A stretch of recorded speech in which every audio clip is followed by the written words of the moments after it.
Title, 01. Revelation.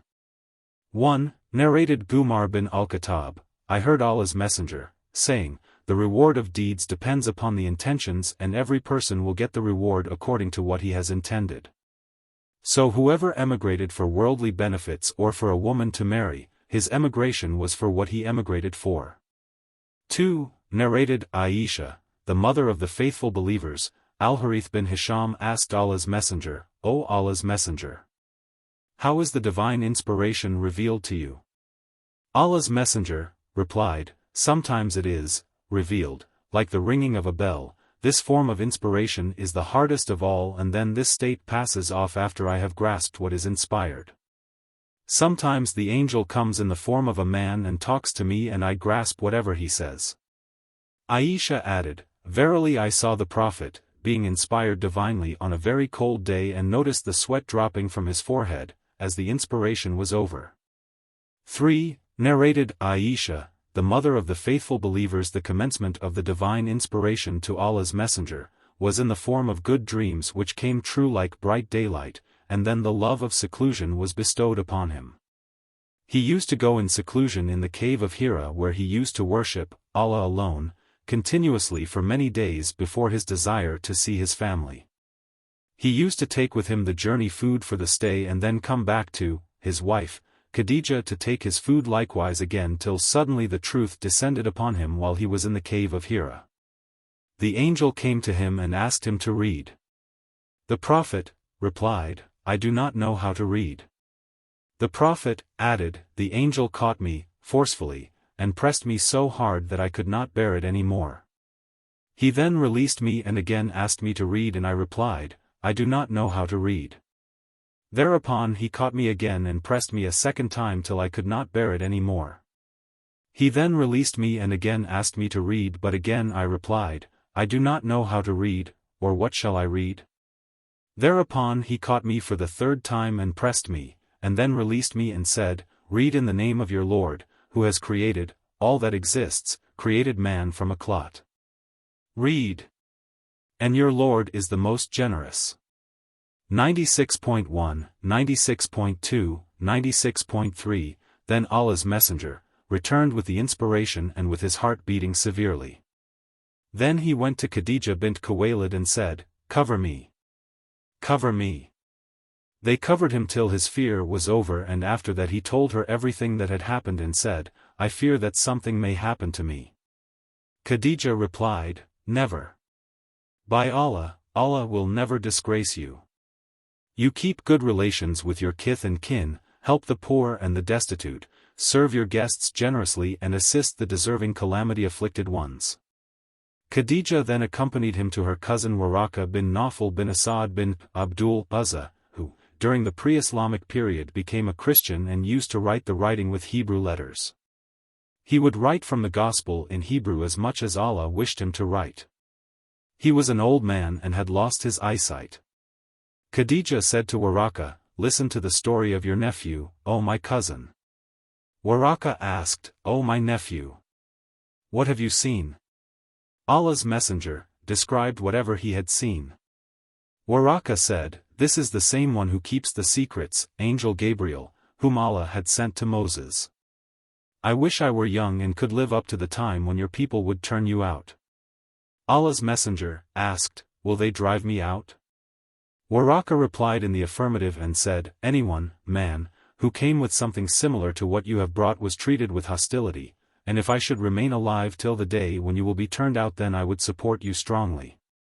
But after a few days Waraka died and the divine inspiration was also paused for a while. 4. Narrated Jabir bin Abdullah al-Ansari, while talking about the period of pause in Revelation, reporting the speech of the Prophet, while I was walking, all of a sudden I heard a voice from the sky. I looked up and saw the same angel who had visited me at the cave of Hira, sitting on a chair between the sky and the earth. I got afraid of him and came back home and said, wrap me in blankets. And then Allah revealed the following holy verses of Quran, O you, i.e. Muhammad, wrapped up in garments. Arise and warn the people against Allah's punishment, up to, and desert the idols. 74.1-5. After this the revelation started coming strongly, frequently and regularly. 5. Narrated Said bin Jubair, Ibn Abbas in the explanation of the statement of Allah, "Move not your tongue concerning the Quran, to make haste therewith." 75.16, said, Allah's Messenger used to bear the revelation with great trouble and used to move his lips, quickly, with the inspiration. Ibn Abbas moved his lips saying, "I am moving my lips in front of you as Allah's Messenger used to move his." Said moved his lips saying, "I am moving my lips, as I saw Ibn Abbas moving his." Ibn Abbas added, "So Allah revealed, move not your tongue concerning the Quran, to make haste therewith. It is for us to collect it and to give you, O Muhammad, the ability to recite it, the Quran." 75.16-17, which means that Allah will make him, the Prophet, remember the portion of the Quran which was revealed at that time by heart and recite it. The statement of Allah, "And when we have recited it to you, O Muhammad through Gabriel, then you follow its Quran recital." 75.18, means, listen to it and be silent. Then it is for us, Allah, to make it clear to you. 75.19, means, then it is, for Allah, to make you recite it, and its meaning will be clear by itself through your tongue. Afterwards, Allah's Messenger used to listen to Gabriel whenever he came, and after his departure he used to recite it as Gabriel had recited it. 6. Narrated Ibn Abbas, Allah's Messenger was the most generous of all the people, and he used to reach the peak in generosity in the month of Ramadan when Gabriel met him. Gabriel used to meet him every night of Ramadan to teach him the Quran.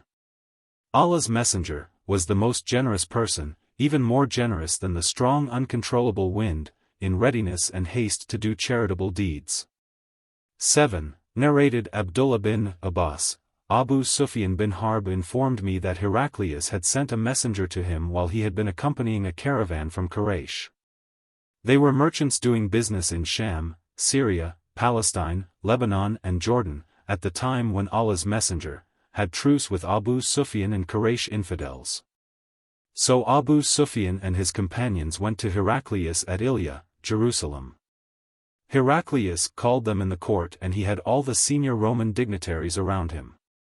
He called for his translator who, translating Heraclius's question, said to them, "Who amongst you is closely related to that man who claims to be a prophet?" Abu Sufyan replied, "I am the nearest relative to him, amongst the group." Heraclius said, "Bring him, Abu Sufyan, close to me and make his companions stand behind him." Abu Sufyan added, "Heraclius told his translator to tell my companions that he wanted to put some questions to me regarding that man, the prophet, and that if I told a lie they, my companions, should contradict me." Abu Sufyan added, "By Allah! Had I not been afraid of my companions labeling me a liar, I would not have spoken the truth about the prophet." The first question he asked me about him was, "What is his family status amongst you?" I replied, "He belongs to a good, noble, family amongst us." Heraclius further asked, "Has anybody amongst you ever claimed the same, i.e. to be a prophet, before him?"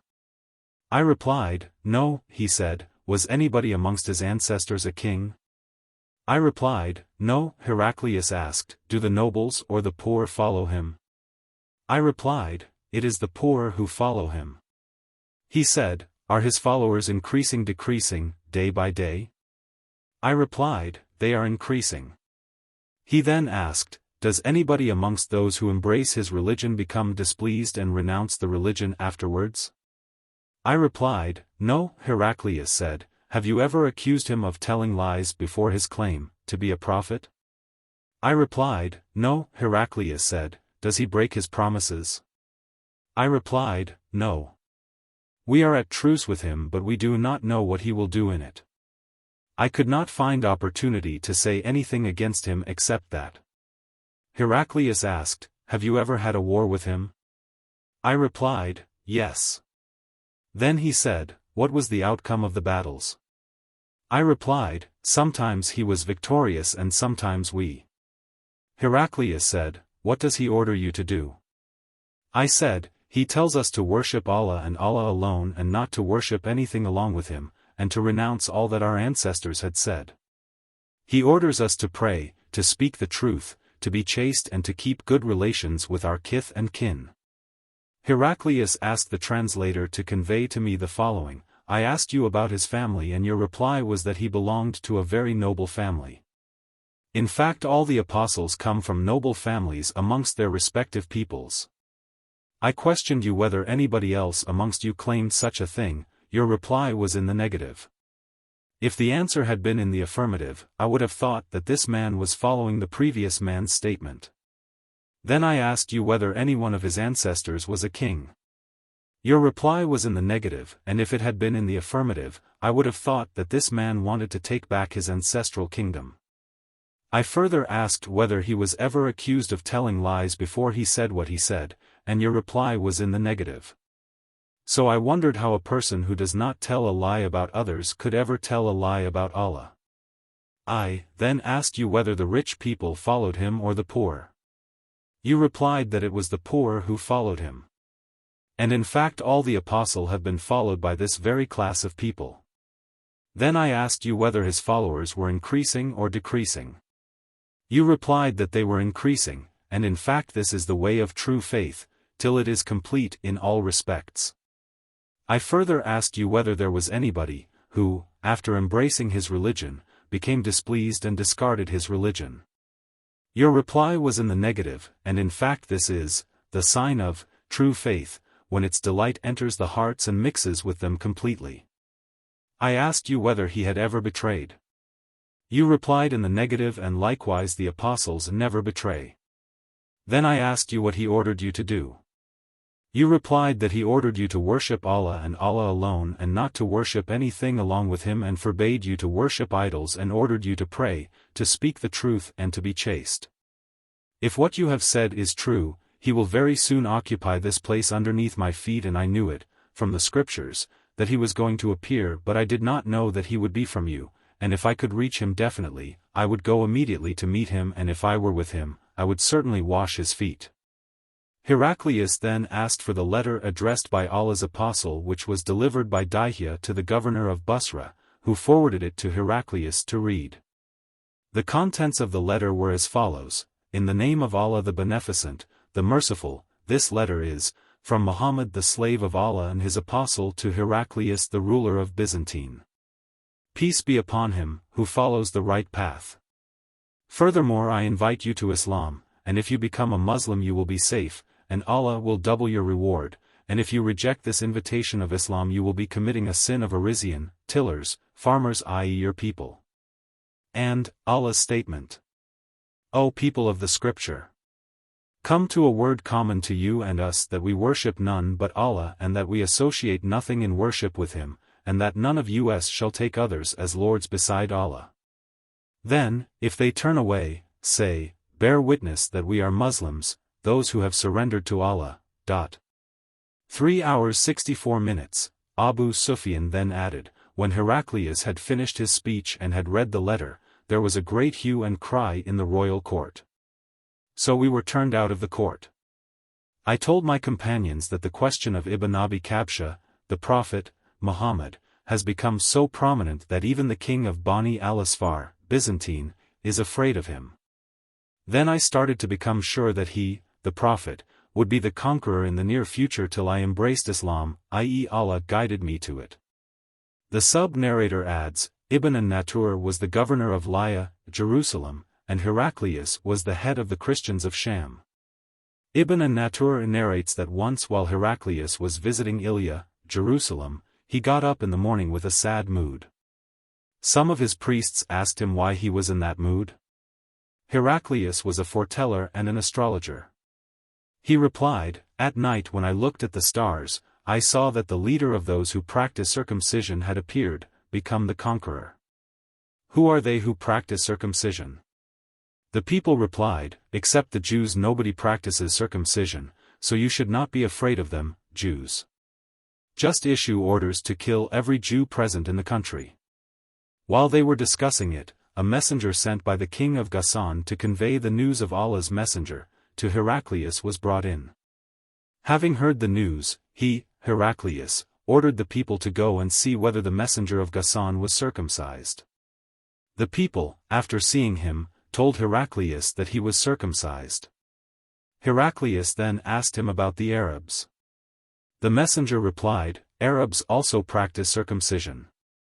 After hearing that, Heraclius remarked that sovereignty of the Arabs had appeared.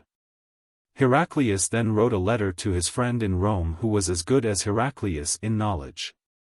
Heraclius then left for Homs, a town in Syrian, and stayed there till he received the reply of his letter from his friend who agreed with him in his opinion about the emergence of the prophet, and the fact that he was a prophet. On that Heraclius invited all the heads of the Byzantines to assemble in his palace at Homs.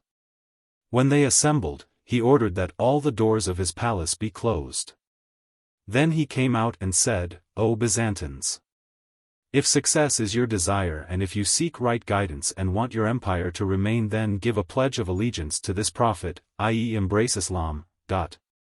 On hearing the views of Heraclius, the people ran towards the gates of the palace like onagers but found the doors closed. Heraclius realized their hatred towards Islam, and when he lost the hope of their embracing Islam, he ordered that they should be brought back in audience. When they returned, he said, "What already said was just to test the strength of your conviction, and I have seen it." The people prostrated before him and became pleased with him, and this was the end of Heraclius's story, in connection with his faith.